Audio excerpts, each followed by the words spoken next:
Should Jacob Rees-Mogg be allowed to present the news?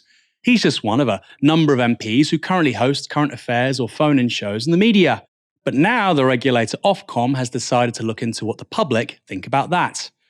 Posting on social media, Ofcom announced this. Viewers and listeners are at the centre of what we do to ensure our broadcasting rules remain relevant and effective. It's important for us to understand firsthand what people think and feel about the TV and radio content they consume, and how perspectives might change over time. The rules around politicians presenting programmes were first introduced in 2005, and given the rise in the number of current affairs programmes presented by sitting politicians and recent public interest in this issue, we are conducting research to gauge current audience attitudes towards these programmes. So what are the current rules when it comes to politicians presenting the news? This is from the regulator's website. No politician may be used as a newsreader, interviewer, or reporter in any news programmes unless, exceptionally, it is editorially justified. In that case, the political allegiance of that person must be made clear to the audience. Politicians are allowed to present current affairs programmes, such as audience phone-ins, but they must make sure a range of views are reflected in their programme. During an election period, political candidates or people representing organisations taking part in a referendum must not present any TV or radio programme. This includes programmes that have no discussion of politics or current affairs. But what exactly is the difference between a news programme and a current affairs programme? And what difference does it make to a viewer whether the show that's being fronted by a politician is news or current affairs? Often they won't know the difference. That seems to be what Ofcom wants to find out here. But I want to look at how some parts of the media have framed this story. This is the opening line of the BBC's report on the proposed survey. Ofcom has said it is conducting research into public attitudes towards current affairs programmes hosted by politicians, currently sitting and former MPs such as Nadine Dorries, Jacob Rees-Mogg, Esther McVeigh and Philip Davies host programmes on GB News and Talk TV. Until now, they have been allowed to do so as such programmes are classed as current affairs rather than news. Those are all Tory MPs presenting on right-wing channels. Meanwhile, speaking to The Times, former head of editorial policy at the BBC, Richard Eyre, said this. There's a good argument for a range of presenters to come from across the political spectrum, but it's hard to see how Ofcom can justify a relentless stream of news-related programmes coming solely from the right of the Tory party. The Independent was even more explicit. Ofcom to gauge public opinion on politicians presenting TV and radio programmes. And here's the key bit. 3 sitting Conservative MPs currently have their own segments on the GB News TV channel. Now, I think it's interesting to say the least that these outlets are focusing on right-wing networks using politicians to host shows. That's because broadcasters more acceptable to liberal sensibilities have been doing this for years. One is LBC, who practically invented the format. Here's a particularly grim example where sitting MP David Lammy is interviewing chair of the Jewish Labour Movement, Mike Katz, about whether or not it was right for Keir Starmer, Lammy's boss, remember, to block Jeremy Corbyn from running as a Labour candidate in the next election. How much credit should go to Keir Starmer, who said that he would grip this right from the moment he took over? And what do you think about his decision yesterday to say, look, Jeremy Corbyn will not be returning to the Labour fold?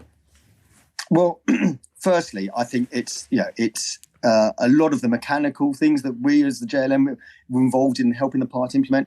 That was rightly down to the David Evans, Labour Party General Secretary, the National Executive Committee, the mechanics of the party. But it never would have happened without Keir's leadership, as I say, from the get-go. And I want to be very, very clear about that. How much credit must go to my boss, who I have to answer to every day? I think that's strange, but apparently that's not enough to justify being mentioned in the BBC or the Times. LBC hasn't only given presenting jobs to centrist MPs. Nigel Farage was given a slot while an MEP. Jacob Rees-Mogg also got one while being an MP, but it definitely has a preference for Liberals. In 2019, LBC had 5 Remain supporting guests as guest hosts in a single week. David Lammy, Emily Thornberry, Tom Watson, Anna Soombury and Jess Phillips all pitched up to host shows. Big up the EU. And except Thornberry, bash the Labour leadership. Remember, that was in a year when we had a general election. And did we hear a peep from Ofcom or the rest of the media when that happened? Because I certainly don't remember that.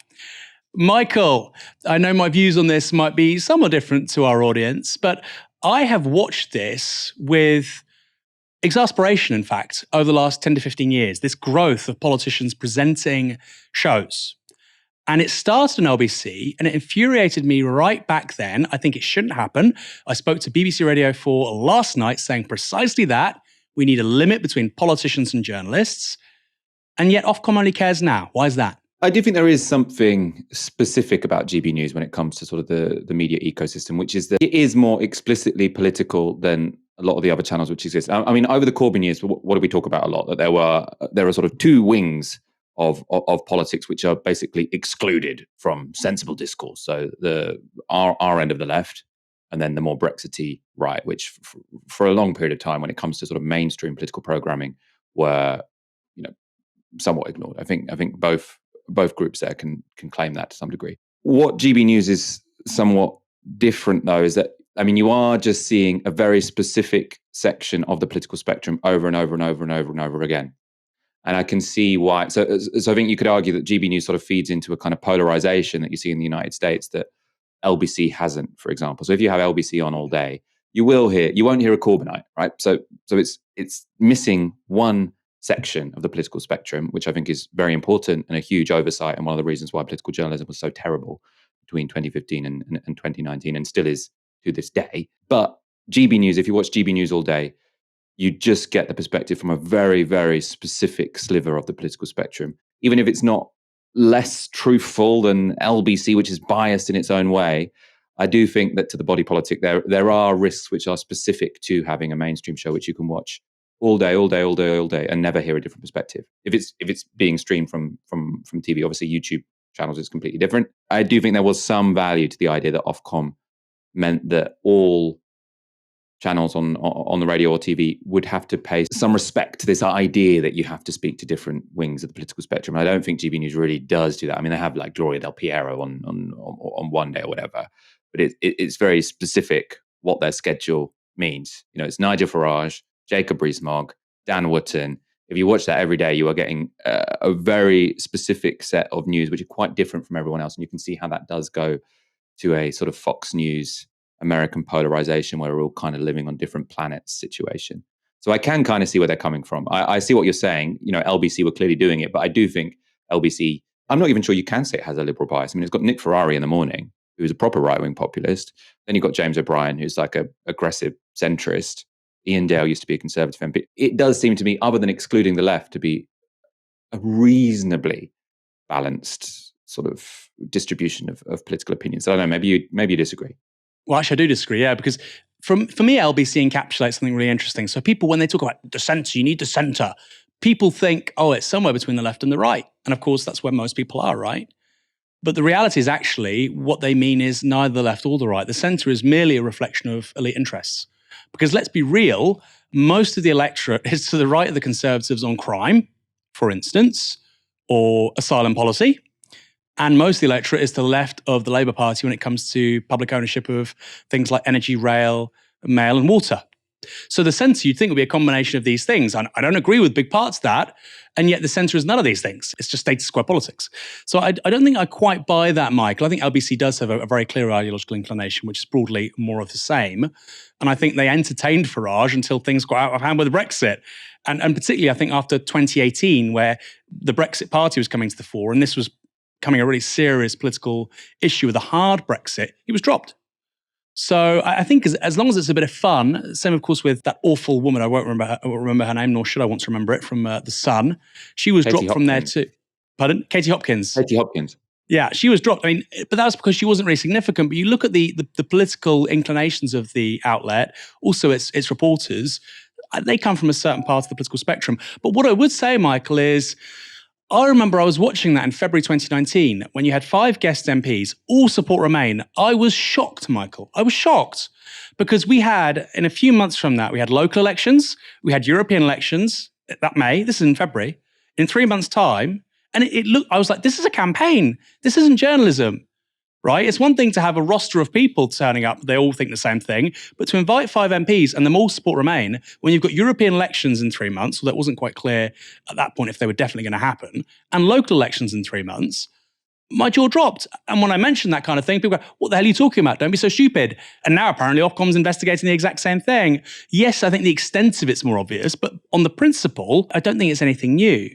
And on the BBC, Nick Robinson said, well, if this is allowed to happen, I don't know the rules for the last 20, 30 years.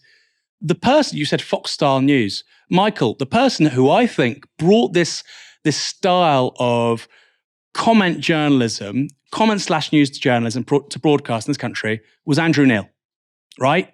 BBC This Week, he would do piece to cameras, very much like you get on GB News already, okay? He was doing that while he was chairman of The Spectator. He was doing that having had his first ever job at the Conservative Party, having worked for Rupert Murdoch at the Sunday Times, having helped Rupert Murdoch in founding Fox News. He went over to the US for 6 months in the 1990s. Not many people know that. So when people say, the BBC's there to stop Fox-style opinion broadcast, they helped innovate it in this country. You do get presented with a broader spectrum of politics on the BBC than you do on GB News. Now, GB News, I think, is less censorious than the BBC when it comes to, like you're talking about, sort of like left-wing economics. I think if you're looking at this, the political compass, let's say, I do think GB News is quite unique in being something which is put out on mainstream channels and is sort of caters to a very, very specific portion of that political compass. And I think that LBC, you're talking about these MPs, but you had Nick Ferrari, who was a Brexiteer in the morning. I think he was. I mean, he comes across as that. There's a big proportion of the political compass which is blocked from all of these things, which is the Corbynite left. And that's a massive problem. But I don't think that necessarily means that everything else should be blurred into being much of a muchness. I mean, if we're being sort of consequentialist as well, I just am quite worried about sort of British politics looking more like American politics, because I do think it is a bit scary.